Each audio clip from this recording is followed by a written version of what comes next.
خداوند کا مقدس کلام پرانے عہد نامہ میں سے پیدائش کی کتاب اس کا 7واں باب طوفان۔ اور خداوند نے نوح سے کہا کہ تو اپنے پورے خاندان کے ساتھ کشتی میں آ، کیونکہ میں نے تجھی کو اپنے سامنے اس زمانہ میں راست باز دیکھا ہے۔ کل پاک جانوروں میں سے 7 نر اور ان کی مادہ، اور ان میں سے جو پاک نہیں ہیں 2 نر اور ان کی مادہ اپنے ساتھ لے لینا، اور ہوا کے پرندوں میں سے بھی 7 نر اور مادہ لینا، تاکہ زمین پر ان کی نسل باقی رہے، کیونکہ 7 دن کے بعد میں زمین پر 40 دن اور 40 رات پانی برساؤں گا، اور ہر جاندار شے کو جسے میں نے بنایا زمین پر سے مٹا ڈالوں گا۔ اور نوح نے سب جیسا خداوند نے اسے حکم دیا تھا کیا۔ اور نوح 600 برس کا تھا جب پانی کا طوفان زمین پر آیا، تب نوح اور اس کے بیٹے اور اس کی بیویاں اور اس کے بیٹوں کی بیویاں اس کے ساتھ طوفان کے پانی سے بچنے کے لیے کشتی میں گئے۔ پاک جانوروں میں سے اور ان جانوروں میں سے جو پاک نہیں، اور پرندوں میں سے اور زمین پر کے ہر رینگنے والے جاندار میں سے 2 نر اور مادہ کشتی میں نوح کے پاس گئے، جیسا خدا نے نوح کو حکم دیا تھا۔ اور 7 دن کے بعد ایسا ہوا کہ طوفان کا پانی زمین پر آ گیا۔ نوح کی عمر کا 600واں سال تھا کہ اس کے دوسرے مہینے کی ٹھیک 17ویں تاریخ کو بڑے سمندر کے سب سوتے پھوٹ نکلے اور آسمان کی کھڑکیاں کھل گئیں، اور 40 دن اور 40 رات زمین پر بارش ہوتی رہی۔ اسی روز نوح اور نوح کے بیٹے سم اور حام اور یافت اور نوح کی بیوی اور اس کے بیٹوں کی 3 بیویاں اور ہر قسم کا جانور اور ہر قسم کا چوپایا اور ہر قسم کا زمین پر کا رینگنے والا جاندار اور ہر قسم کا پرندہ اور ہر قسم کی چڑیا، یہ سب کشتی میں داخل ہوئے۔ اور جو زندگی کا دم رکھتے ہیں ان میں سے دو کشتی میں نوح کے پاس آئے، اور جو اندر آئے وہ جیسا خدا نے اسے حکم دیا تھا، سب جانوروں کے نر و مادہ تھے۔ تب خداوند نے اس کو باہر سے بند کر دیا۔ اور 40 دن تک زمین پر طوفان رہا، اور پانی بڑھا، اور اس نے کشتی کو اوپر اٹھا دیا، سو کشتی زمین پر سے اٹھ گئی، اور پانی زمین پر چڑھتا ہی گیا اور بہت بڑا، اور کشتی پانی کے اوپر تیرتی رہی۔ اور پانی زمین پر بہت ہی زیادہ چڑھا، اور سب اونچے پہاڑ جو دنیا میں ہیں چھپ گئے۔ پانی ان سے 15 ہاتھ اور اوپر چڑھا، اور پہاڑ ڈوب گئے، اور سب جانور جو زمین پر چلتے تھے، پرندے اور چوپائے اور جنگلی جانور اور زمین پر کے سب رینگنے والے جاندار اور سب آدمی مر گئے۔ اور خشکی کے سب جاندار جن کے نتھنوں میں زندگی کا دم تھا مر گئے، بلکہ ہر جاندار شے جو روئے زمین پر تھی مر مٹی، کیا انسان، کیا حیوان، کیا رینگنے والا جاندار، کیا ہوا کا پرندہ، یہ سب کے سب زمین پر سے مر مٹے۔ فقط ایک نوح باقی بچا، یا وہ جو اس کے ساتھ کشتی میں تھے، اور پانی زمین پر 150 دن تک چڑھتا رہا۔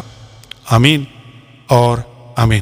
خداوند کا زندہ اور برحق کلام پرانے عہد نامہ میں سے پیدائش کی کتاب اس کا 8واں باب طوفان کا خاتمہ۔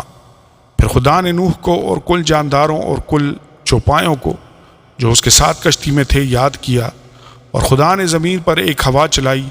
اور پانی رک گیا، اور سمندر کے سوتے اور آسمان کے دریچے بند کیے گئے، اور آسمان سے جو بارش ہو رہی تھی تھم گئی، اور پانی زمین پر سے گھٹتے گھٹتے 150 دن کے بعد کم ہوا۔ اور 7ویں مہینے کی 17ویں تاریخ کو کشتی ارارات کے پہاڑوں پر ٹک گئی، اور پانی 10ویں مہینے تک برابر گھٹتا رہا، اور 10ویں مہینے کی پہلی تاریخ کو پہاڑوں کی چوٹیاں نظر آئیں۔ اور 40 دن کے بعد یوں ہوا کہ نوح نے کشتی کی کھڑکی جو اس نے بنائی تھی کھولی، اور اس نے ایک کوے کو اڑا دیا، سو وہ نکلا، اور جب تک کہ زمین پر سے پانی سوکھ نہ گیا ادھر ادھر پھرتا رہا۔ پھر اس نے ایک کبوتری اپنے پاس سے اڑا دی تاکہ دیکھے کہ زمین پر پانی گھٹا یا نہیں، پر کبوتری نے پنجہ ٹکنے کی جگہ نہ پائی، اور اس کے پاس کشتی کو لوٹ آئی، کیونکہ تمام روئے زمین پر پانی تھا۔ تب اس نے ہاتھ بڑھا کر اسے لے لیا اور اپنے پاس کشتی میں رکھا، اور 7 دن ٹھہر کر اس نے اس کبوتری کو پھر کشتی سے اڑا دیا، اور وہ کبوتری شام کے وقت اس کے پاس لوٹ آئی، اور دیکھا تو زیتون کی ایک تازہ پتی اس کی چونچ میں تھی۔ تب نوح نے معلوم کیا کہ پانی زمین پر سے کم ہو گیا، تب وہ 7 دن اور ٹھہرا رہا، اس کے بعد پھر اس کبوتری کو اڑایا، پر وہ اس کے پاس پھر کبھی نہ لوٹی۔ اور 600 پہلے برس کے پہلے مہینے کی پہلی تاریخ کو یوں ہوا کہ زمین پر سے پانی سوکھ گیا، اور نوح نے کشتی کی چھت کھولی اور دیکھا کہ زمین کی سطح سوکھ گئی ہے۔ اور دوسرے مہینے کی 27ویں تاریخ کو زمین بالکل سوکھ گئی۔ تب خدا نے نوح سے کہا کہ کشتی سے باہر نکلا، تو اور تیرے ساتھ تیری بیوی اور تیرے بیٹے اور تیرے بیٹوں کی بیویاں، اور ان جانداروں کو بھی باہر نکال لا جو تیرے ساتھ ہیں، کیا پرندے، کیا چوپائے، کیا زمین کے رینگنے والے جاندار، تاکہ وہ زمین پر کثرت سے بچے دیں اور باراور ہوں اور زمین پر بڑھ جائیں۔ تب نوح اپنی بیوی اور اپنے بیٹوں اور اپنے بیٹوں کی بیویوں کے ساتھ باہر نکلا، اور سب جانور، سب رینگنے والے جاندار، سب پرندے اور سب جو زمین پر چلتے ہیں اپنی اپنی جنس کے ساتھ کشتی سے نکل گئے۔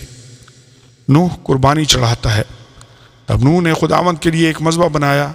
اور سب پاک چوپایوں اور پاک پرندوں میں سے تھوڑے سے لے کر اس مذبح پر سوختنی قربانیاں چڑھائیں، اور خداوند نے اس کی راحت انگیز خوشبو لی۔ اور خداوند نے اپنے دل میں کہا کہ انسان کے سبب سے میں پھر کبھی زمین پر لعنت نہیں بھیجوں گا، کیونکہ انسان کے دل کا خیال لڑک پن سے برا ہے، اور نہ پھر سب جانداروں کو جیسا اب کیا ہے ماروں گا، بلکہ جب تک زمین قائم ہے بیج بونا اور فصل کاٹنا، سردی اور تپش، گرمی اور جاڑا، دن اور رات موقوف نہ ہوں گے۔